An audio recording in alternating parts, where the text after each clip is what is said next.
Hi, welcome to Micro Macro Trader Community. Today we are going to compare Bybit Exchange with Binance Exchange. I'm your host, and if you want to check out the best possible deposit bonuses for registering on these exchanges, you can check the links in the description below. Right now, Bybit is providing up to 5,000 to 30,000 USDT deposit bonuses, and Binance is providing up to $100 deposit bonuses. To get started, if you want to have a look at the gist of both the exchanges, Bybit was launched in 2018, Binance was launched in 2017. The number of markets supported by Bybit is twice as much of Binance. KYC is mandatory and required on both these exchanges, and the layout, I have been using both the exchanges for some time, and both the layouts are intuitive and very friendly. Let's move on and look at the size of the companies. Bybit is having a following of 270k followers and having about 5,000 employees. On the other hand, Binance is having about 1 million followers and 10,000 employees, and even Cristiano Ronaldo is their brand ambassador. If we speak about when they were launched and how many users they have, Bybit is having 60 million users around the world and it is spread across 195 countries. On the other hand, Binance is having $65 billion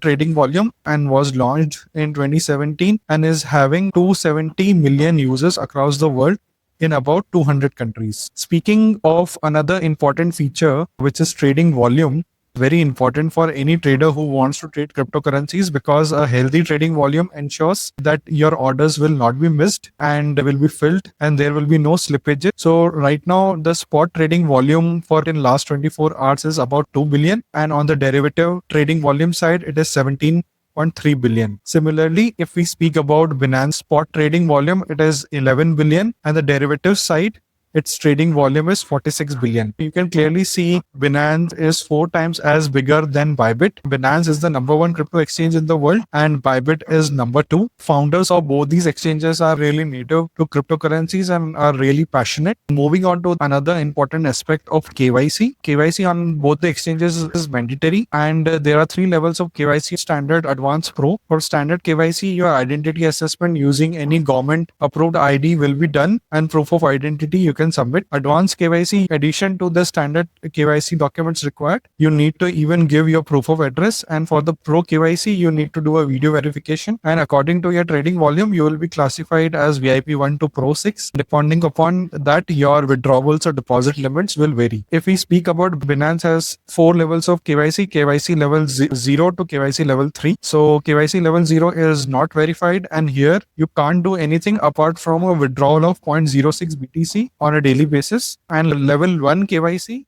you need to just give your basic personal information such as name, date of birth and address. At this level, you can trade and deposit some significant amount of cryptocurrencies. And on Binance level 2, you need to give your government issued photo ID such as passport or driver's license, apart from giving your personal information like date of birth, name, etc. And level 3, you need to give your proof of address and source of your funds if you're depositing higher levels of amounts. Another KYC level called KYC level 4, which is for corporates. Any company who want to register on Binance can also legally do so and trade on the exchange by giving the company documents. Leverage, if we speak about, which is a very important feature that is used for doing margin trading and for doing futures. Of course, leverage is not used in spot trading. Leverage varies from 1x, 3x to 100x. And depending upon how much amount you are risking, your leverage amount will reduce or increase. So for example, if you're trading up to 2 million, your max leverage can be 100x only. And if you want to trade more than 2 million, like 2.6 or 3.8 million, your leverage will substantially reduce to 90x to 75x to 70x. So that way, this is an auto feature depending upon how much amount you are risking, which is for the safety of its users only. If we speak about Binance's leverage right now, it is having up to 125x leverage in certain pairs, and in certain pairs, the leverage is limited to 50x or even 20x.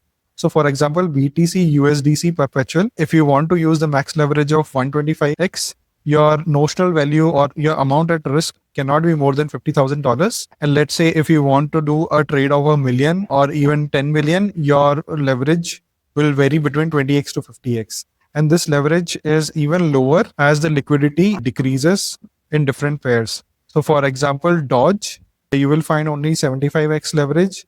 And let's say for Steam cryptocurrency, the leverage is reduced to 20x and the amount at risk cannot be more than $5,000 because As per the liquidity or the depth on the exchange, the leverage also varies for the safety of the users. So this is how the leverage limits work on both the exchanges. I have used both the exchanges and the leverage limits are pretty handsome and generous. I have not faced issues related to leverage on any of these exchanges. And I personally don't recommend using more than 20x leverage because you don't require it. Speaking of trading fee structure at both the exchanges, if you don't pay attention to the trading fees, while spot trading or while even derivatives trading, your capital will not be deployed effectively and your capital will be exhausted very quickly. So depending upon the VIP level access that you have got based on your trading volume and based on your KYC, the spot trading fee can vary from 0.1% to 0.005%. And this is again taker and maker fee model. Taker is somebody who is taking liquidity out of the exchange and maker is somebody who is giving liquidity to the exchange. And if we speak about perpetuals and futures contract, the maker taker fee can vary somewhere from 0.03% to 0.02%, and you can reduce it to 0.01% to even 0%, depending upon your trading volume and your identity verification. So speaking of trading fees on Binance, the spot and the margin trading fees looks like this. The maker taker fee at the spot is 0.075% and it can go down to 0.008% to 0.0175%. This is at the margin and spot end. And you can even reduce your maker taker fee by 25% if you are using their native BNB token, which I will tell you in the end of the video. If we speak about futures on Binance, their trading fees can vary from 0.018% to 0.045% at the maker taker end, and it can go down to 0%, 0.015% also, depending upon your VIP level access. So that way, if you see Binance is clearly a winner here and its trading fees is less, but Bybit on the other hand gives you more token pair and higher leverage with a decent amount of fees. Another security feature which most of the crypto exchanges introduced 2 years back was the proof of reserves concept. Proof of reserves is basically exchange proving to its users that they have the funds that the users have deposited on the exchange. And in fact, the exchange is holding more, if not less, assets than the users have deposited. So you can see the USDC reserve is 153%. What does it mean? If somebody has deposited 100 USDC, then Bybit is holding 153 USDC on the behalf of its users.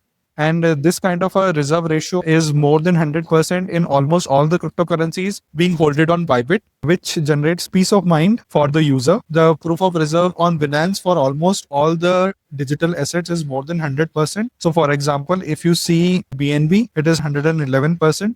So for example, if the users have deposited collectively 100 BNB tokens on Binance, then Binance is holding 111 on their behalf. That way, exchanges are overfunded and users should not worry in case of any hacks or any liquidity crisis that the exchange will not be able to pay their funds. In fact, both the exchanges are highly funded and reserved, and both the exchanges will be able to pay its users in case of any emergency. So towards the end, I want to tell you that Binance is having its native token called BNB token, and you can use this token to save up to 25% on the trading fees at the spot and margin end. You can save up to 10% on futures trading. And BNB is also the native token for the exchange as well as the Binance Smart Chain, which is a smart contract chain. And you can receive token airdrops while using this token and also reduce your fees subsequently. And you can even sometimes vote on the listings of the tokens that is happening on Binance. Binance token, it is right now trading at $600 and it is having $84 billion market cap. And if we speak about the similar feature on Bybit, doesn't has a native token, but there are other ways via which you can reduce your trading fees on Bybit. That is by increasing your trading volume and your trading fees will be substantially reduced on Bybit. Before I conclude, this is how the gist looks like. And right now, if you are making up your mind to register on these exchanges, I will suggest that you register on both these exchanges, split your deposit 50-50. And if you want to focus upon one exchange, which is having maximum number of tokens, decent amount of maker taker fee, then of course, I will use Bybit because that is also my preferred exchange. And the KYC is little faster than Binance on Bybit. So that's all from my end. If you want to check out the best possible deposit bonuses, you can check the links in the description below because we are the premium trading partners for both these exchanges. You will get the best deposit bonus via us. And I will be back again comparing Bybit with another exchange. And I will see you soon in the next video.